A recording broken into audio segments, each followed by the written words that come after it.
প্রজাপতি দক্ষে 13টি মেয়ের বিবাহ কশ্যপের সাথে হয়। আর কশ্যপ ঋষি সপ্তঋষির মধ্যে একজন। কশ্যপ ঋষি সপ্তঋষির মধ্যে সপ্তঋষি কে কে ছিল? সপ্তঋষি কশ্যপ, বশিষ্ঠ, বিশ্বামিত্র, তারপরে ভরদ্বাজ, গৌতম, যমদগ্নি আর অত্রি। এরা 7জন হচ্ছে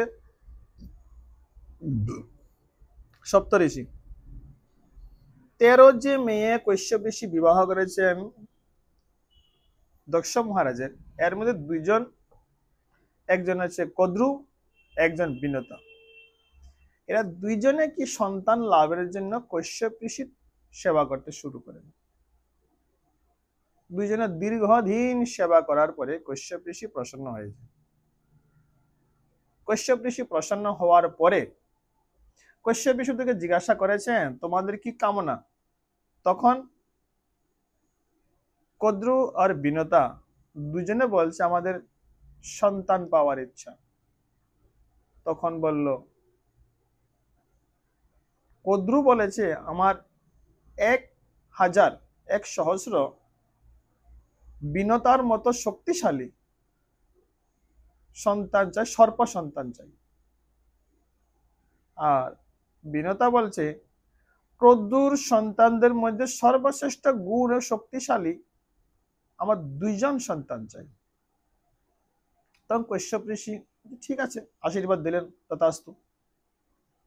সময় অনুপাতে কি হলো, কদ্রুর 1000 আন্ডা প্রসব করে আর বিনতা 2টি আন্ডা প্রসব করে। তখন কশ্যপ ঋষি বলছেন তোমরা এদের নিষ্ঠার সহিত সেবা করো, সময় আসলে ওরা নিজের থেকে প্রকাশিত হবে। 500 বছর পর্যন্ত কদ্রু আর বিনতায় ওই আন্ডাগুলাকে, ডিমগুলাকে সেবা করেছে। যখন 500 বছর হয়ে যায়, কদ্রুর 1000 সন্তান সর্প রূপে প্রকাশিত হয়, ওরা আন্ডা থেকে বেরিয়ে আসে। এটা দেখে কদ্রু বিনতার একটু ঈর্ষা বোধ হয়েছে, কিন্তু সেও যেরকম সেবা করেছে আমিও সেরকম সেবা করেছি, কিন্তু আমার ডিম থেকে কেন, আমার এই যে আন্ডাগুলা থেকে কেন সন্তান বেরিয়ে আসে না। তখন মহিলাদের একটা ঈর্ষা ভাব থাকে, তো ওরা জ্বলন ভাবটা খুব বেশি ওদের ক্ষেত্রে। তখন কি হয়েছে, বিনতা একটা ডিমকে ভেঙে দিয়েছে। ওই ডিমটা যখন ভাঙে তার থেকে যে সন্তানটা উৎপন্ন হয় তার নাম হচ্ছে অরুণ। তার সম্পূর্ণ শরীরটা সম্পূর্ণরূপে সুগঠিত হয় নাই, অধুরা রয়ে গেছে।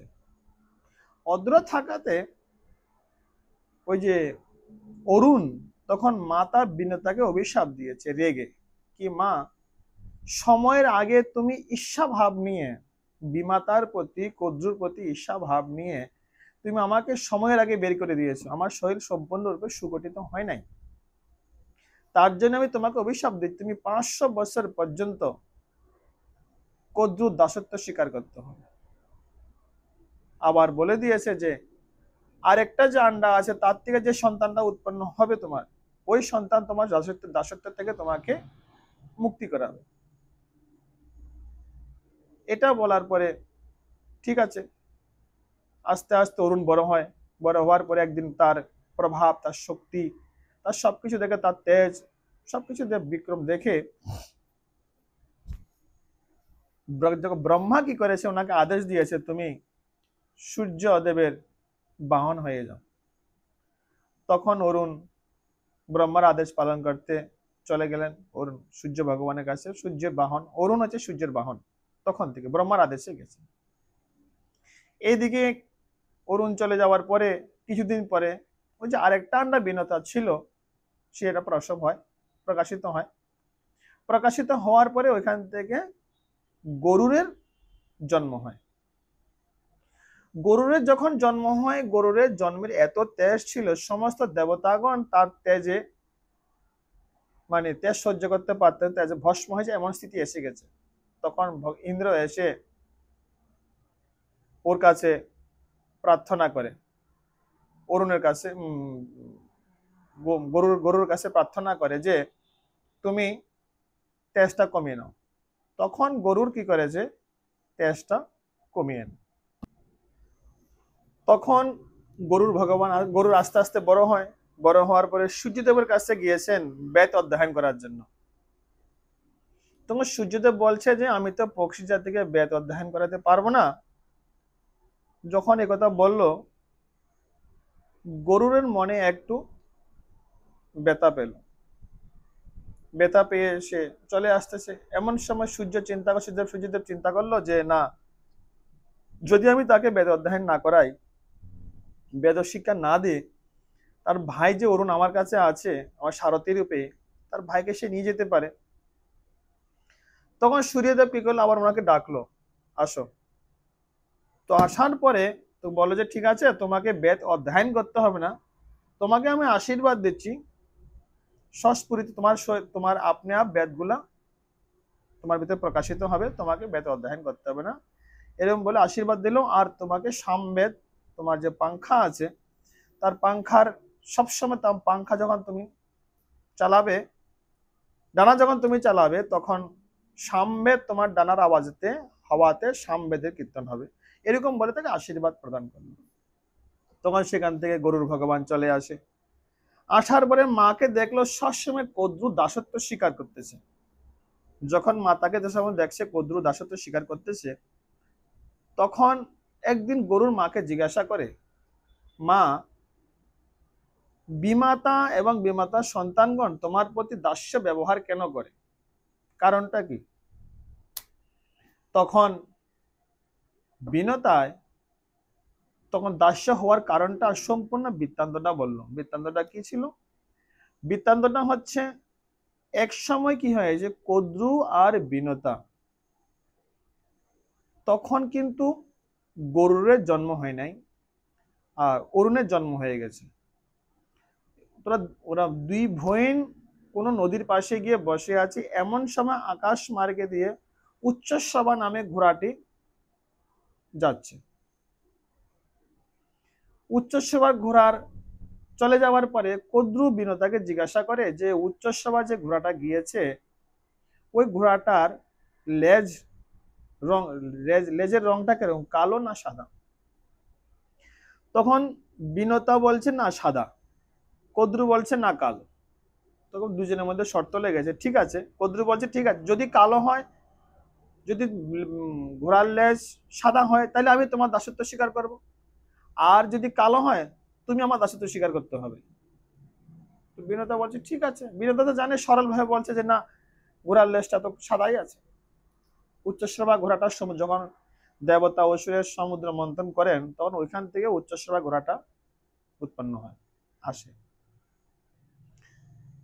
এদিকে কদ্রু এসে তার সন্তানগুলাকে বলে দিয়েছে যে দেখো, তোমার বিমাতার সঙ্গে আমার শর্ত লেগেছে যে উচ্চশ্রবা ঘোড়ার লেজটা কালো আর সাদা না। আমি বলছি কালো, বিনতা বলছে সাদা। তো তার সন্তান বলছে মা, ঘোড়ার লেজটা তো সাদা হয়। বলছে আমি জানি না, যদি ঘোড়ার লেজ কালকে কালো দেখাইতে না পারি, তাহলে আমাকে ওর দাসত্ব, আমরা সবাই ওর দাস হতে হবে, ওর দাস হয়ে জীবন কাটতে হবে। তখন কি করেছে, তার সম্পূর্ণ সন্তানগণ গিয়ে উচ্চশ্রবার ঘোড়ার যে লেজ আছে, লেজের মধ্যে পেঁচিয়ে যায়। আর যখন ঘোড়া যাচ্ছে, ওই সময় ঘোড়া আকাশ মার্গে যাচ্ছে, তখন দেখছে ঘোড়ার লেজটা কালো আছে। তখন থেকে বিনতা তার দাস্য হয়ে পড়ে আসে। এই কথাটা গরুরকে বলল। তখন গরুর জিজ্ঞাসা করছে ঠিক আছে, এর দাস্য থেকে মুক্তি করার উপায়টা কি, কোনো একটা বিনিময় তো হবে। তখন গরুর গিয়ে কদ্রুর সন্তানগণকে জিজ্ঞাসা করে, বিমাতাকে জিজ্ঞাসা করে। তখন বলছে ঠিক আছে, যদি বিনতাকে, তোমার মাতাকে আমাদের দাস্য থেকে সরাতে চাও, তাহলে আমাদের স্বর্গ থেকে অমৃত এনে দিয়ে দাও। তখন বিনতা গরুর স্বর্গে যায়। স্বর্গে কি করেছে, দেবতাদের সঙ্গে যুদ্ধ করে অমৃত নিয়ে আসতেছে। যখন অমৃত নিয়ে আসতেছে, এমন সময় ইন্দ্র বজ্র প্রহার করে। ইন্দ্র যখন তাকে বজ্র প্রহার করে, তখন বজ্রের প্রহারেতে গরুরের কি হয়েছে, একটা শরীরের যে পাংখা গুলো আছে পশমগুলো একটা পশম মাত্র ঝরেছে। আর গরুর হাসতে হাসতে গরুর ইন্দ্রকে সম্ভাষণ করে বলছে, দেখো তোমার সঙ্গে আমার কোনো শত্রুতা নাই, আমার এই ঘটনা, আমার মাকে দাসত্ব থেকে মুক্তি করার জন্য নিয়ে যাচ্ছি, না আমার অমৃত খাওয়ার কোনো স্পৃহা আছে, না আমি অমৃত খাবো তোমাদের। তখন ইন্দ্র তার শক্তিকে দেখে, তার শক্তি পরাক্রম দেখে ইন্দ্র গরুণের সঙ্গে বন্ধুত্ব করে, বলছে ঠিক আছে, কিন্তু এটা পক্ষী জাতি বা মনুষ্য লোকের জন্যই অমৃত নয়, মর্ত লোকের জন্যই অমৃতটা নয়। তখন বলছে গরুর ভগবান বলছে ঠিক আছে, আমি এটা নিয়ে যাচ্ছি, আমি নিয়ে ওদেরকে দেব, আমার মাকে দাসত্ব থেকে মুক্তি করাবো, তারপরে তোমরা ওইখান থেকে নিয়ে চলে আসবে। তখন বলছে ঠিক আছে। গরুর এনে কদ্রুর সন্তানগণকে দিয়েছে, সর্বজাতিকে দিয়েছে। ওরা কি করেছে, এটাকে নিয়ে কুশ যে বাগান আছে, কুশের বাগানের মধ্যে নিয়ে রেখে দিয়েছে। আর ওরা অমৃত খাবে, তার জন্য ওরা স্নান করার জন্য গিয়েছে। এমন সময় স্বর্গের দেবতাগণ এসে অমৃতটাকে উঠাই নিয়ে চলে যায়। যখন অমৃত উঠাই নিয়ে চলে গেছে, সর্বজাতিরা উঠে দেখলো যে অমৃত তো নাই এখানে। তখন ওরা কি করেছে, ওই যে কুশ আছে, কুশগুলাকে জীব দিয়ে চাটতে শুরু করে। তখন জীব দিয়ে যখন চাটতে শুরু করেছে, জীবগুলা দুই ভাগে বিভক্ত হয়ে যায়। তখন থেকে সাপের দুইটা ভাবে জীবটা ভাগ হয়ে যায়, আর কুশ তখন থেকে পবিত্র হয়ে যায়। এই জন্য বিভিন্ন শুভ কার্যের মধ্যে কুশকে নিয়ে করা হয়। কুশ আসনে পূজা পাঠ করা, কুশ হাতের মধ্যে দিয়ে আপনার শ্রাদ্ধ, বিবাহ, বিভিন্ন কার্যক্রমে পূজা পাঠে কুশ আসন নেওয়া হয়, এই জন্য কুশ নেওয়া। আর ওই যে গরুরের যে পরাক্রম দেখে, গরুরের যে নিষ্কপটতা দেখে, কোনো স্পৃহা শূন্য দেখে গরুর অমৃত নিয়ে আসছে, অমৃত গরুর খেতে পারতো ইচ্ছা করলে, কিন্তু গরুর অমৃতটা খান, এই ভাবটা দেখে ভগবান বিষ্ণু প্রসন্ন হয়ে যায়। বিষ্ণু প্রসন্ন হয়ে কি করলো, তাকে আশীর্বাদ দিল অমরত্ব, অমর হওয়ার জন্য আশীর্বাদ দিয়েছে। আর বলছে তুমি আজকের থেকে আমার বাহন হবে। ওই ইন্দ্র কিন্তু আশীর্বাদ দিয়েছে। সে যখন বলছে তোমরা এটা আবার অমৃতটা নিয়ে আসবে ওইখান থেকে, তখন ইন্দ্র প্রসন্নে আশীর্বাদ দিয়েছে যে তুমি আজকের থেকে সর্পজাতিকে আহার রূপে গ্রহণ করতে পারবে, এরকম বলে গরুরকে আশীর্বাদ দিয়েছে।